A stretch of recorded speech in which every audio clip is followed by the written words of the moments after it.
Here in Mexico, there is not a lot of support for animals. Isla Animals is committed to taking care of any dog that needs help.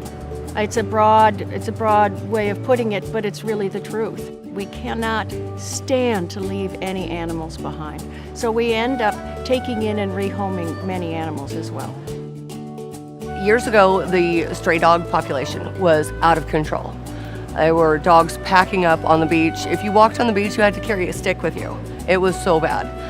Allison, the founder of Isla Animals, started rescuing dogs 15 years ago and really worked to reduce the population of the street dogs on the island. We've branched out now and we're helping the mainland part of Isla Mujeres, and it's called Rancho Viejo. So we're doing spay and neuter clinics in Rancho Viejo, which is the poorest neighborhood you can imagine. And the overpopulation of street dogs is insane.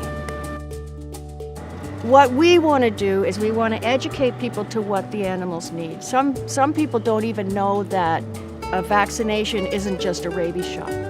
They're so used to their animals getting sick here that they don't, it just happens and then they get another dog. We push very hard for spay and neuter. It's really the answer. I mean, it's also a reflection on the community because you can't have a healthy community with a whole bunch of mangy dogs running around on the street.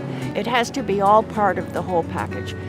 So that's what we're trying to do. We're trying to educate the community, cut down on the dog population, help the dogs that are sick, teach people what's available to them, and rehome animals that don't have anywhere else to go.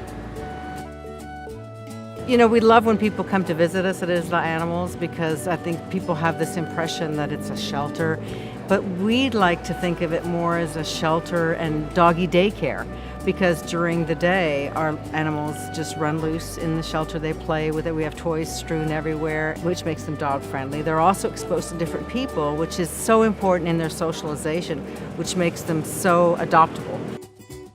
Every Thursday they do 3 clinics and people bring dogs and cats, mostly dogs, to get sterilized, and it's totally free.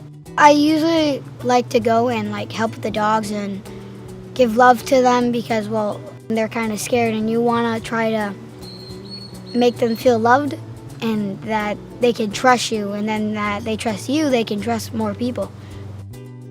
We love what they do here. I love playing with the puppies occasionally, take them out on a walk, and it's really fun hanging out here. There's some things that are so heartbreaking, but then, you know, you'll get a dog like we had Cassie. Cassie means almost, and Cassie was almost dead. We wanted her to almost live. We took Cassie in, and if you could see her, this is what makes it worth it, if you could see her. And she came in terrified, and she loves people now. She just loves people. Stories like Cassie are just what keeps you going. If you love puppies and if you love being kind and give back to the world what is given to you, then that's why you should help Isla Animals out.